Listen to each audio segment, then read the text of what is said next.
Bueno, yo voy a presentar a la siguiente doctora, que es la doctora Gloriana Casas del Río. Ella es médico egresado de la Universidad Nacional de Colombia, tiene su magíster también de especializada en medicina alternativa, área homeopatía. Además es coautora del libro Racionalidades médicas, o una visión de las racionalidades médicas de los sistemas médicos complejos. Y bueno, aquí se me deja. Buenos días.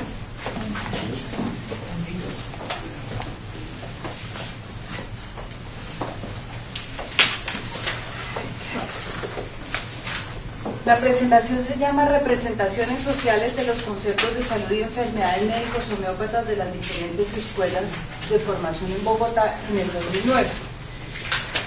No las que funcionaban exactamente en ese momento, sino de donde habían sido egresados los médicos homeópatas en Bogotá.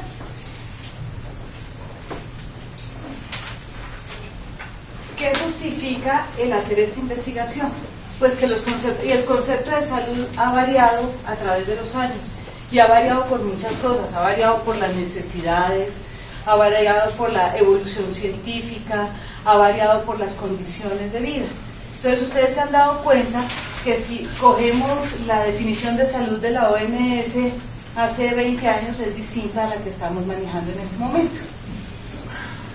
Había que conocer qué era salud y qué era enfermedad. ¿Cómo definíamos estos dos conceptos?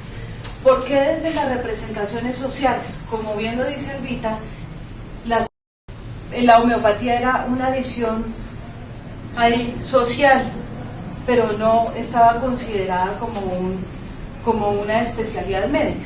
Entonces, para llegar a los conceptos había que tomar desde la vivencia de cada uno, y ahora vamos a ver qué es una representación social. ¿Por qué es importante definirlos? Porque de ahí vienen las medidas de salud.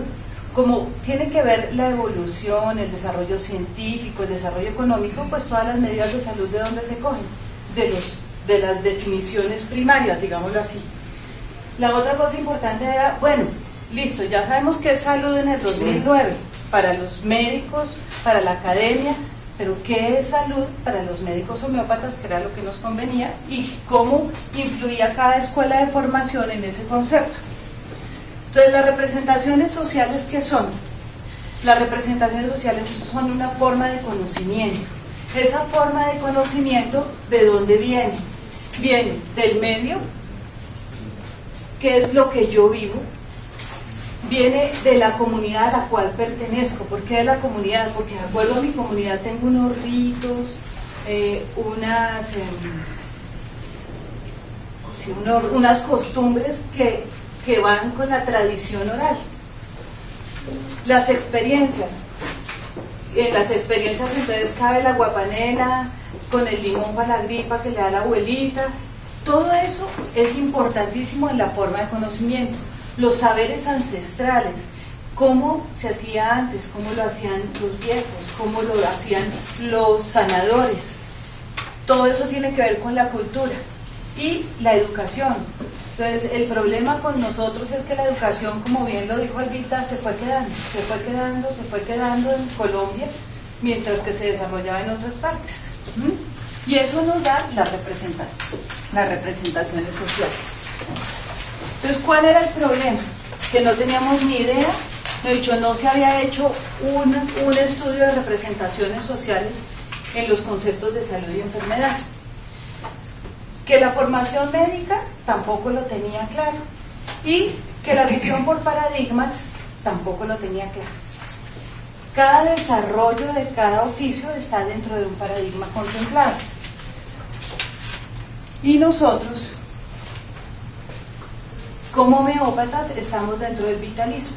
Y como estamos dentro del vitalismo, debemos ser consecuentes con el vitalismo.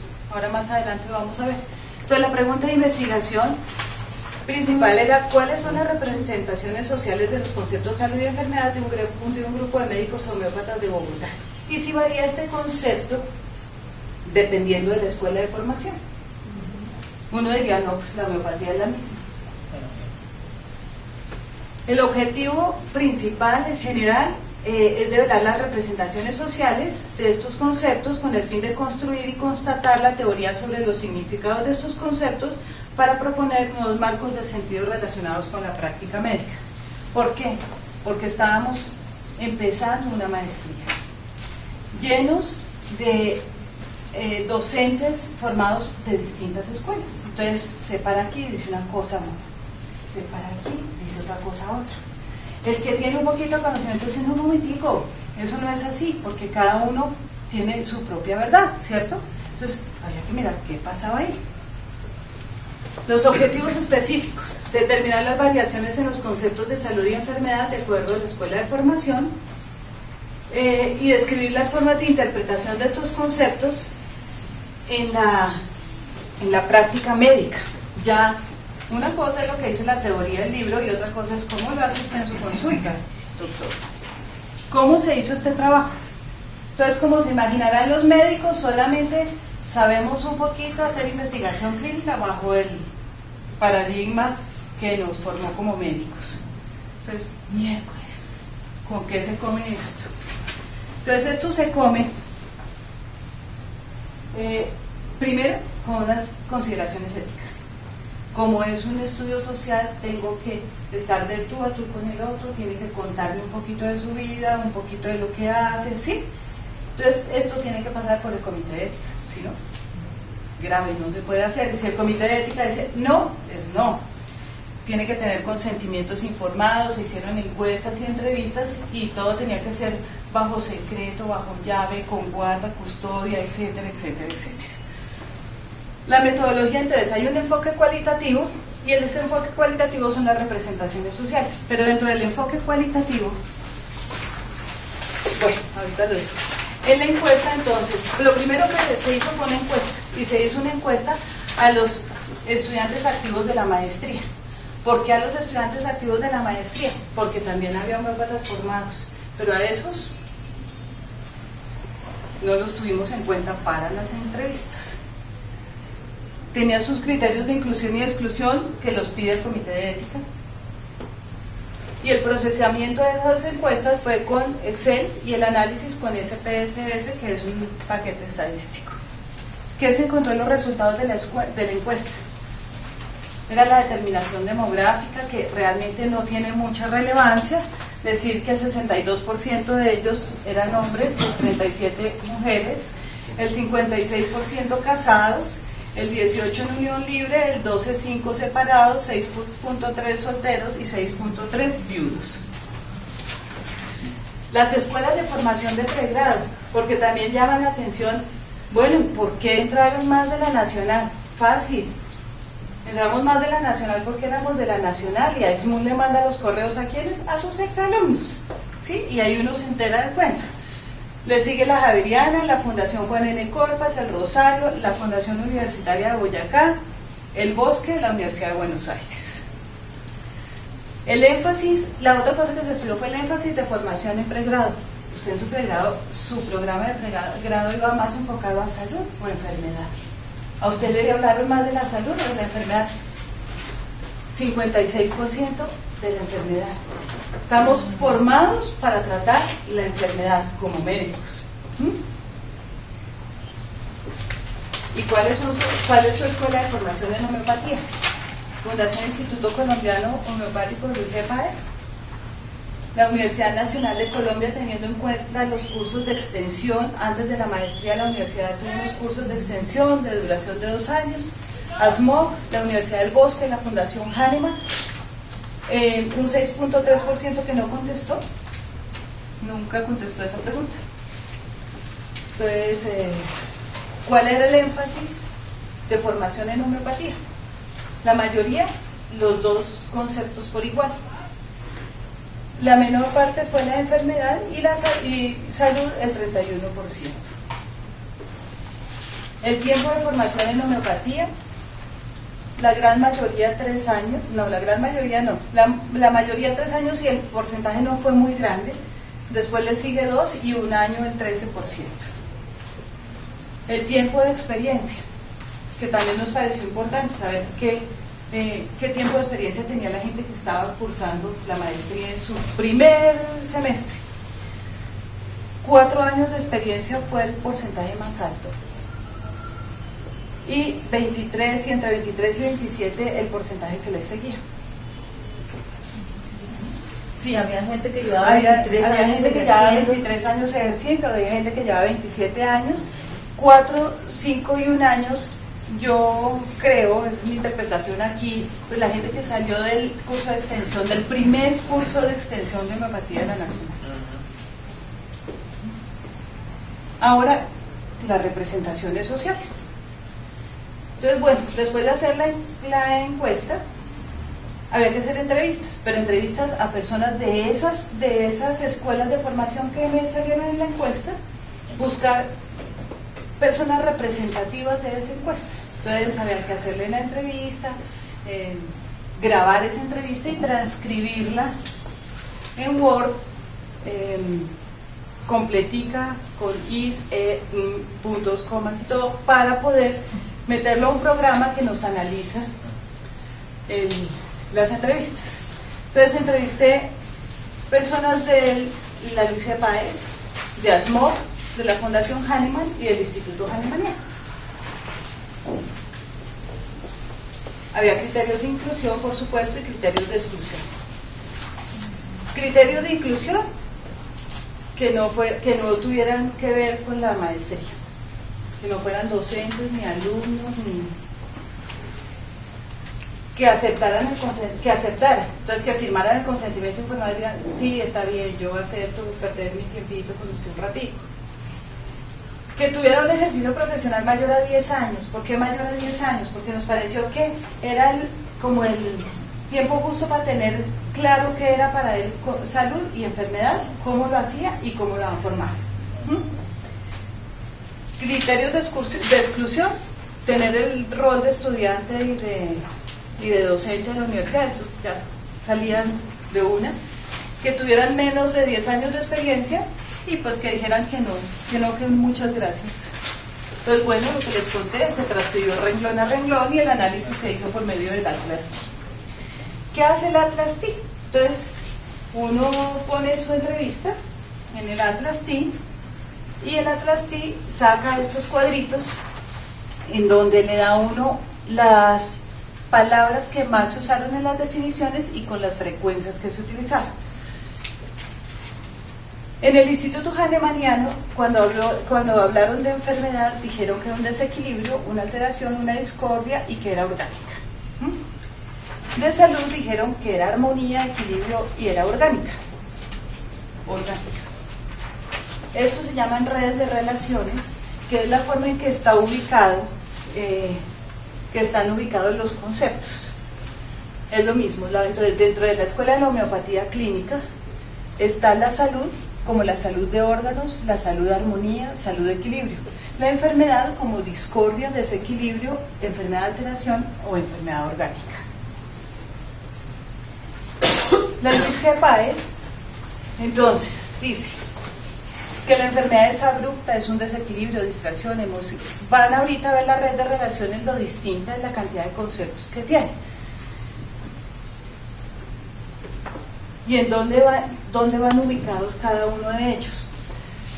Enfermedad como inconsciencia, impedimento, distracción, enfermedad de la energía vital y salud de la energía vital, concepto que no se nombró en la otra escuela, ¿sí? Y que, como les dije, como estamos dentro del paradigma vitalista, debe ser contemplado porque si no, entonces no estamos haciendo lo que estamos haciendo. La enfermedad tiene unos síntomas, una individualidad, unas molestias. La enfermedad también se considera como un estado de desequilibrio, un estado producido por una emoción, es abrupta, es una ruptura y genera o puede generar un trastorno. Y la salud como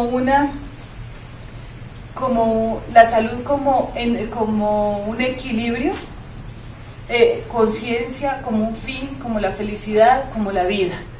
Es un estado. La salud mental y la salud física van en el mismo nivel y van juntas.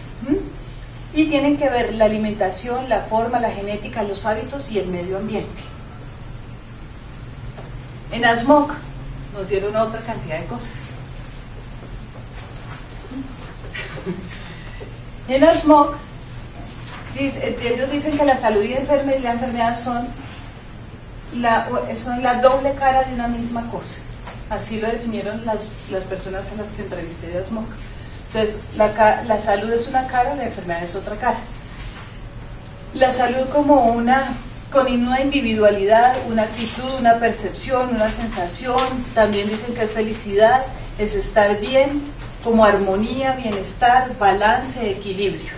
También habla de la salud como alimentación, ejercicio, orgánica y mental. También vuelve y lo reúne en sus grupitos bien reuniditos. Y de la enfermedad lo mismo, habla de una infelicidad, de sentirse mal, que la enfermedad tiene un significado, que puede ser orgánica. Estas enfermedades orgánicas se generan por problemas que dan una irritabilidad mental y genera un problema físico. Así lo explican ellos la enfermedad. Y tiene unos síntomas, tiene un campo donde se deja manifestar y es una lucha y debe recuperar. De hecho, la enfermedad es una lucha para recuperar la otra cara de la moneda, que es la salud. La Fundación Hahnemann entonces dice, habla de la salud emocional, espiritual, el entorno, la salud física, la salud como felicidad, y además como el encuentro, la búsqueda, el no sufrimiento, la conciencia, la coherencia, el crecimiento, el equilibrio, la homeostasis. Le mezcla un montón de cosas más. Y la enfermedad pues la ve como la cosa distinta, al revés, pues no distinta sino al revés. La enfermedad tiene un objetivo, la enfermedad es significante, la enfermedad sirve para encontrar un camino y habla del proceso de tristeza, agobio, sufrimiento de la enfermedad. Y eso es lo que más énfasis le da, para crear un campo coherente para poder llegar a la salud. Las conclusiones. Después de entonces de ver todo eso, entonces dicen, no, bueno, pero es que Hahnemann definió una cosa distinta y entonces eso me están diciendo un montón de cosas que no son lo que Hahnemann dijo. Pero si uno se pone a mirar, pues es más o menos lo mismo. Si bien la homeopatía nace dentro del paradigma vitalista, donde se considera el ser humano formado por el cuerpo físico y espíritu que lo anima, y por lo tanto le da vida, las escuelas de formación pues deben tener integrado dentro de sus misiones este término, que además puede ser interpretado de muchas formas: energía vital, espíritu, alma, mecho. Sí, si fuéramos a hablar de qué es distinto lo otro, pues es muy difícil. Los conceptos de salud y enfermedad que manejaron las escuelas de homeopatía FIC, ASMOC y Fundación Hahnemann siguen los parámetros, como ustedes lo vieron, de Hahnemann, en donde hablan del equilibrio y del desequilibrio, de la energía vital. Energía vital o fuerza vital o dinamis, que es lo que nos habla del concepto de la salud y la enfermedad en la homeopatía. El Instituto Hahnemanniano no hace menciones a este concepto, pero es muy curioso, porque el Instituto Hahnemanniano, y tenemos dos personas formadas allá, si uno conocía al doctor Juan de Dios Pinzón, para él era importantísimo, pero nunca en sus definiciones lo dijo. Sí, entonces uno puede saber que era así, pero en el estudio no, eso no es lo que demuestra. Entonces, ¿la idea cuál es? La idea es poder hacer lo mismo comparados con otras áreas de medicina alternativa y compararlo con la homeopatía. Sería muy interesante ver la visión de los conceptos para la acupuntura, para la terapia neural, para la osteopatía, y comparar si estamos hablando de lo mismo. Y eso es todo.